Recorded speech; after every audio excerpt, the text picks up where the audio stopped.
Tabe, Berimba Kareba. Semoga Anda dalam keadaan sehat dan tetap bersemangat. Saatnya Anda menyimak berita Sulawesi Tengah hari ini. Bersama saya, Angel Risma. Sejumlah berita menarik dan aktual telah kami siapkan untuk Anda. Berikut 3 berita utama hari ini. Sejumlah bahasa daerah di Sulawesi Tengah terancam punah.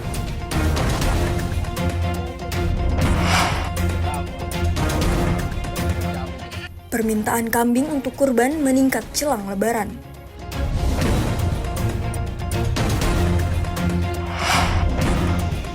Objek wisata pusat laut menjadi salah satu destinasi wisata andalan Kabupaten Donggala.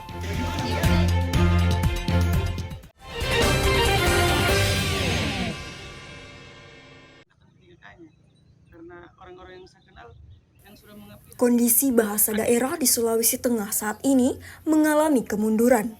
Dari 30 bahasa daerah, sejumlah di antaranya terancam punah. Penyebabnya antara lain semakin berkurangnya jumlah penutur, perkawinan silang, serta gengsi menggunakan bahasa daerah. Sejumlah bahasa daerah yang terancam punah di Sulawesi Tengah antara lain bahasa Toli-Toli, bahasa Tajio, dan bahasa Kaili. Ironisnya, bahasa Kaili merupakan bahasa dengan jumlah penutur terbesar dan tersebar hampir di seluruh wilayah Sulawesi Tengah. Kepala Balai Bahasa Provinsi Sulawesi Tengah, Asrif, mengatakan terancam punahnya sejumlah bahasa daerah di Sulawesi Tengah terutama disebabkan semakin berkurangnya penutur. Militansi dan kebanggaan masyarakat berbahasa daerah juga menurun. Anak muda milenial lebih bangga menggunakan bahasa asing ketimbang bahasa daerah. Semua tidak aman. Jumlah kita sedikit, bahasa dan jumlah penduduk di bawah 1 juta, semua itu berstatus tidak aman. Walaupun tidak pada kasus semua itu masuk akal. Misalnya bahasa Bajo. Bahasa Bajo itu tidak sampai 1 juta orang. Tetapi karena militansi berbahasa mereka cukup tinggi, maka daya tahan bahasa Bajo menjadi tinggi. Sebaliknya, pada bahasa Kaili ketika sikap positif terbatas, pada bahasa yang lain, maka situlah status tidak amannya menjadi hadir pada bahasa itu. Terancam punahnya sejumlah bahasa daerah tersebut tentunya sangat disayangkan. Mengingat bahasa daerah merupakan salah satu identitas, aset kebudayaan, serta warisan leluhur. Dibutuhkan peran serta semua pihak dalam menjaga dan melestarikan bahasa daerah. Syahrul Cahya melaporkan dari Palu.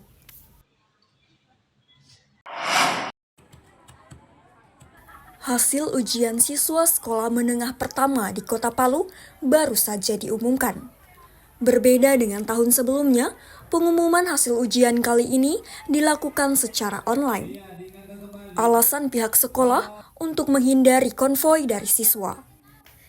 Tak ada suasana euforia kelulusan siswa di sekolah menengah pertama Negeri 2 Palu. Mereka sebagian terlihat santai dan tidak tegang seperti halnya siswa di sekolah lain yang menunggu hasil pengumuman secara online. Di sekolah unggulan Palu ini, tingkat kelulusan siswanya mencapai 100%. Guru SMP Negeri 2 Palu, Bahrija, mengatakan pengumuman kelulusan siswa tahun ini dilakukan secara online. Tujuannya untuk menghindari aksi konvoi atau coret-coretan siswa yang merayakan kelulusannya. Sudah tahun ketiga kita ini karena pengumumannya itu melalui online. Kita melakukan pengumuman secara online ini untuk meminimalisir ada terjadinya tawuran, anak main coret-coretan.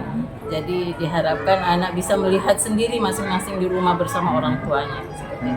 Sementara itu, para siswa mengaku senang mendapatkan hasil pengumuman ujian meski kali ini dilihat melalui online. Silvana, salah seorang siswi, merasa senang karena dinyatakan lulus.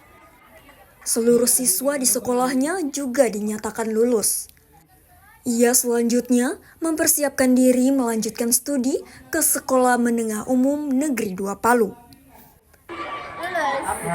Sekarang nanti siap-siap selanjutnya mau sekolah kemana? Lawan 7 Oh iya, teman-teman satu kelasnya lulus semua ya? Pengumuman hasil ujian tingkat sekolah menengah pertama tahun ini dilakukan secara serentak di Kota Palu, Senin sore. Tak ada aksi konvoi yang dilakukan di jalan raya ataupun coret-coret baju seragam di sekolah.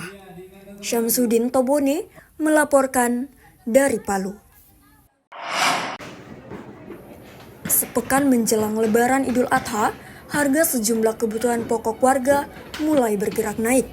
Salah satunya adalah harga daging sapi. Kenaikan dipicu tingginya permintaan warga yang ingin mengkonsumsi daging saat hari raya. Harga daging sapi di sejumlah pasar tradisional di Kota Palu mengalami kenaikan sejak beberapa hari terakhir ini. Di Pasar Impres Manonda, harga jual daging sapi kini mencapai Rp140.000 per kilogram. Sebelumnya, harga daging sapi dijual sebesar Rp120.000 hingga Rp130.000 per kilo. Penjual daging, Suryani, mengaku meski mengalami kenaikan, namun permintaan daging sapi tetap tinggi menjelang Lebaran.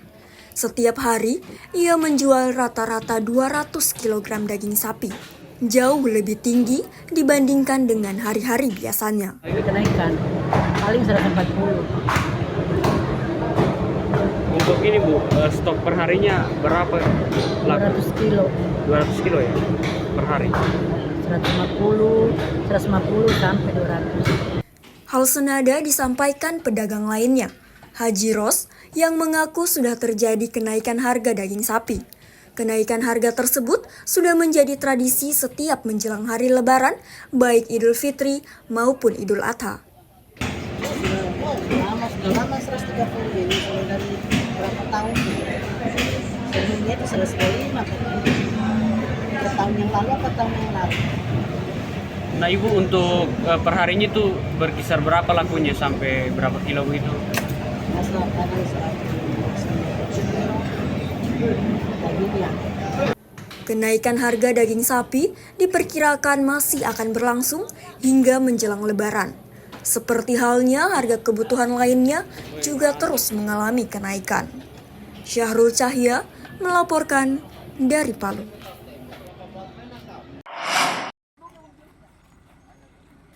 Ratusan atlet Sulawesi Tengah menjalani pemusatan latihan daerah secara intensif untuk menghadapi Pekan Olahraga Nasional di Aceh dan Sumatera Utara.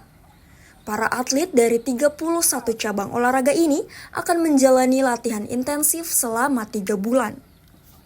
Sudah lebih 1 bulan, ratusan atlet Sulawesi Tengah ini menjalani pemusatan latihan di Markas Batalion 711 Raksatama Palu. Mereka dilatih khusus oleh personil TNI yang dipimpin langsung Komandan Korem 132 Tadulako Brigadir Jenderal TNI Dodi Triwinarto. Atlet-atlet ini, baik laki-laki maupun perempuan, tinggal di barak selama menjalani latihan. Rian Rivaldi, atlet sepak bola, mengaku senang bisa menjalani pemusatan latihan di barak TNI. Selama menjalani latihan, ia dan teman-temannya bisa merasakan manfaatnya secara langsung, terutama dalam hal kedisiplinan. Rian berharap bisa meraih medali emas dalam Pekan Olahraga nanti. Pelaksanaan di Puslada ini berjalan lancar dan nyaman. Tidak ada kendala? Selama ini belum ada kendala. Ada manfaat secara langsung dirasakan selama di gambling di tempat ini? Manfaatnya kita sebagai atlet menjadi disiplin dan kebiasaan yang di rumah berubah. Hal yang sama disampaikan atlet-atlet cabang olahraga gateball.